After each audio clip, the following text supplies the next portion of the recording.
Welcome to this explainer. So today we're diving into something truly fascinating. We're unpacking the dual nature of human desire. We're going to look at the core drivers behind what actually makes us drawn to another person. Is it the way they think, or is it some ancient, deep-seated biological imperative? Well, as we'll explore in our source material today, it's actually this incredible intersection of both intellect and evolutionary biology. We're breaking down the exact science and psychology of attraction, and honestly, the findings are absolutely captivating. So let's jump right in. I want you to start by asking yourself a pretty core question. What really drives human attraction for you? Think about it. When you feel that spark, that undeniable magnetic pull towards someone, what's actually happening under the hood? Is it their mind pulling you in, their physical body, or is it just this really complex, deeply hardwired cocktail of both? We so often treat attraction like this mystical, unexplainable force, but our source material breaks it down into clear, observable science.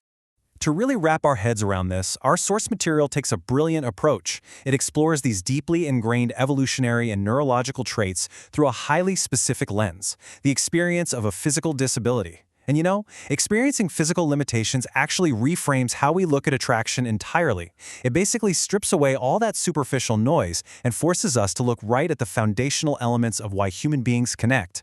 It's like a magnifying glass, showing us exactly how our brains process desire when certain physical variables change. Okay, moving into Section 1, the allure of the brain, intellectual connection. We're starting with the more advanced part of our humanity here. The source highlights this concept known as sapiosexuality.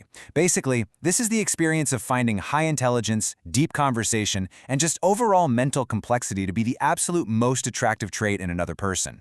For a lot of people out there, the ultimate magnet isn't a physical body at all. It's the mind. It's a total fascination with the brain itself. It's that thrill you get from an intellectual sparring match or the comfort of a deeply understood concept shared between two people. There's a phrase from our source that brilliantly illustrates this perspective. The brain becomes an incredibly level playing field.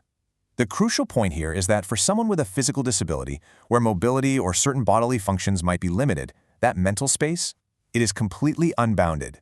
Think about it for a second. Shared wit, a razor-sharp sense of humor, those deep mental bonds, they remain totally uninhibited. The physical body might have its limits, but the mind's capacity to connect, to charm, and to attract, no limits whatsoever. So ultimately, loving the brain means prioritizing a connection that completely transcends physical limitations. We're talking about forming these profound, unbreakable bonds that reach way, way beyond the boundaries of what a physical body can or can't do. It's the highly evolved, sophisticated side of human attraction, and honestly a beautiful testament to the power of the mind.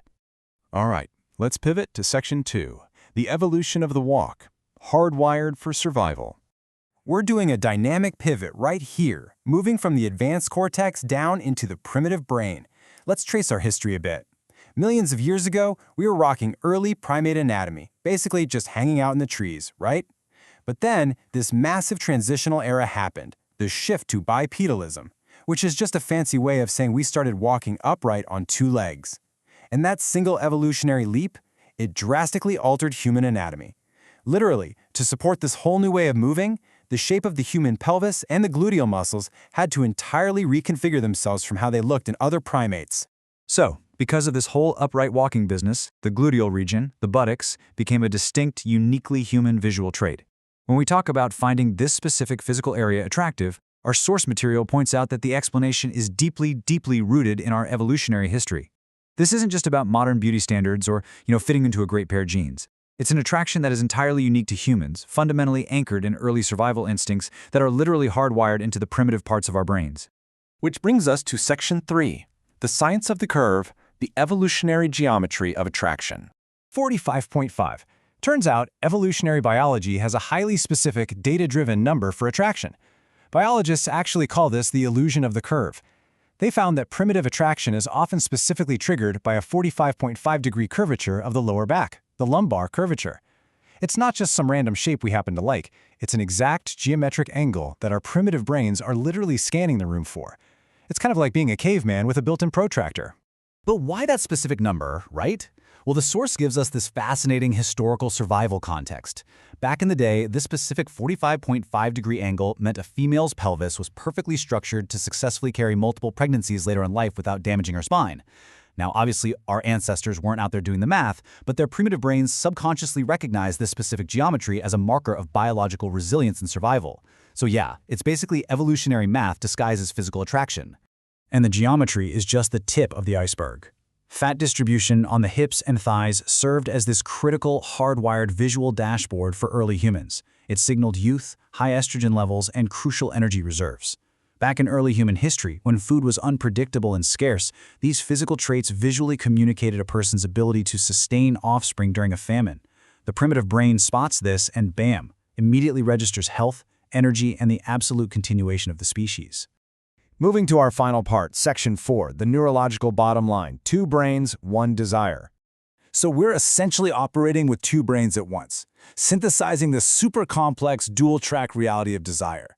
On one side, you've got the primitive brain. It's ancient, it's constantly scanning for that 45.5-degree curve, and it's responding to evolutionary cues just to ensure the species keeps going.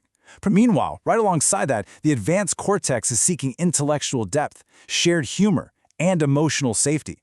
Attraction isn't just one or the other.